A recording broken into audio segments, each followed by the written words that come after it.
Maroc, un pays très contrasté géographiquement et climatiquement, dispose de 3446 km de côtes ouverts sur deux mers, la Méditerranée et l'Atlantique.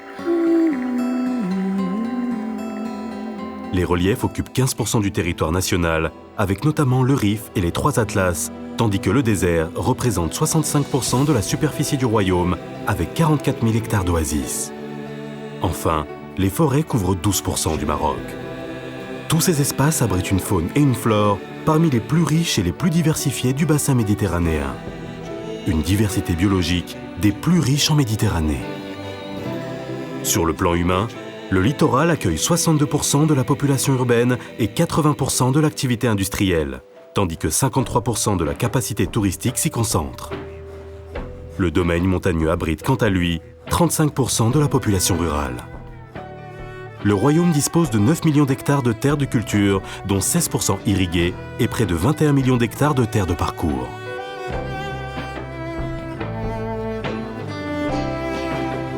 Les problématiques environnementales qui découlent de l'occupation humaine, comme des changements climatiques, sont multiples et nécessitent un constat sans concession. Les pressions issues de la démographie, de l'urbanisation, du développement économique en général, conjuguées à celles du climat et de la raréfaction des ressources naturelles, entraînent de fortes dégradations du milieu naturel. On estimait leur coût à la nation à 13 milliards de dirhams par an, ce qui représente près de 3,7% du PIB. Si les ressources en eau sont limitées par les conditions climatiques, malgré certaines années à la pluviosité exceptionnelle, les besoins en eau augmentent du fait de l'amélioration des conditions de vie, du développement agricole, industriel et touristique. Le littoral est menacé de pollution par les rejets domestiques et industriels, mais aussi par une surdensification urbaine et une fréquentation touristique qu'il faut rationaliser. La montagne et la forêt marocaine subissent les effets de la surexploitation, du surpâturage et de l'érosion, de la déforestation, tandis que l'ensablement et les phénomènes de désertification s'accroissent et font remonter le désert vers le nord. Les sols eux-mêmes sont soumis à la salinisation et à l'érosion hydrique, en plus de la contamination chimique par l'usage irrationnel des produits phytosanitaires. Les pollutions liées à l'activité humaine sont en croissance constante. Pollution de l'air dans les grandes villes et les zones industrielles.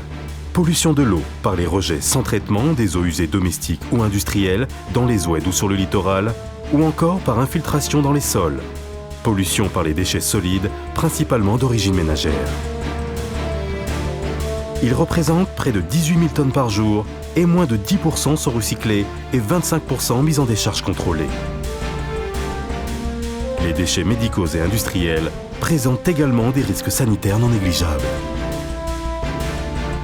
De ce fait, la biodiversité marocaine est menacée. Sur 7 000 espèces de flore et 24 000 de faune, respectivement près de 23% et près de 2,5% risquent la disparition. Le Maroc a mis en place une nouvelle politique qui répond au souci d'une gestion rationnelle de ses ressources et de son environnement. Il s'inscrit en cela dans les grandes stratégies internationales et les décline sur son territoire en fonction de ses spécificités. Sur le plan législatif et réglementaire, il a élaboré un certain nombre de lois et de textes, comme la loi relative à la protection et à la mise en valeur de l'environnement, la loi sur les études d'impact sur l'environnement, la loi relative à la lutte contre la pollution de l'atmosphère et la loi relative à la gestion des déchets et à leur élimination et des projets de loi sur le littoral et sur la protection des sols. Il a entrepris de développer les outils incitatifs, financiers et les technologies qui permettent de lutter contre les pollutions, permettant la remise à niveau environnementale pour une meilleure compétitivité des entreprises dans le cadre de la globalisation et la mondialisation, tel le FODEP pour la dépollution industrielle, le Fonds national pour l'environnement ou le mécanisme de développement propre.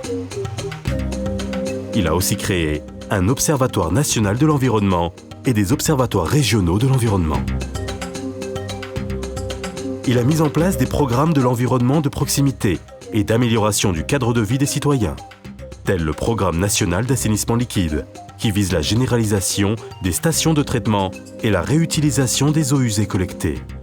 Le Programme national de gestion des déchets ménagers et assimilés vise à améliorer la collecte des déchets ménagers dans les villes et centres urbains, à mettre en place des décharges contrôlées tout en fermant et en réhabilitant les décharges sauvages existantes. Il encourage l'amélioration des conditions de transport, notamment en milieu urbain, et la généralisation d'un carburant moins polluant et la promotion de transports en commun plus propres, comme le tramway. Il développe les contrôles d'émissions de gaz d'échappement des véhicules et mesure les pollutions de l'air. La réorganisation et l'extension des structures de protection de la biodiversité est en marche, avec le réseau des 10 parcs nationaux, celui des 164 sites d'intérêt biologique et environnemental, les CIB, à travers le territoire national. Un programme de préservation des zones humides est en cours de mise en œuvre, qui concerne 20 lacs naturels et des plans d'eau de barrage, des embouchures d'oued et des fleuves, des lagunes et des marais côtiers, autant de domaines qui sont des refuges pour la faune, en particulier les espèces migratrices. De même qu'un plan de sauvegarde des forêts urbaines, périurbaines et des espaces récréatifs est en cours de lancement. Mais tout ce travail de préservation, de rationalisation et de gestion ne peut porter ses fruits que par le développement de partenariats avec les institutions concernées, notamment la Fondation Mohamed VI pour la protection de l'environnement, qui réalise des programmes ambitieux d'éducation environnementale et de mobilisation des acteurs en faveur de l'environnement et aussi avec les collectivités locales. Les conventions de partenariat avec les régions, signées le 14 avril 2009 devant Sa Majesté le Roi Mohamed VI, pour la mise en œuvre de projets intégrés dans les domaines de l'eau et de l'environnement, constitue une étape importante dans la concrétisation de la stratégie gouvernementale dans ce domaine. Il s'agit bien de développer une culture environnementale qui passe par la sensibilisation et la mobilisation du grand public, et en priorité, celle de la jeunesse et des générations de demain. C'est tout le sens des opérations en direction des jeunes Marocaines et Marocains. Le programme de mise à niveau environnemental des écoles en milieu rural vise à créer le cadre et les conditions d'un meilleur apprentissage, tandis que la sensibilisation à l'intérieur de l'école doit contribuer à changer les comportements quotidiens vis-à-vis de notre environnement. À nous aussi, adultes, d'être aujourd'hui à la hauteur des enjeux de demain.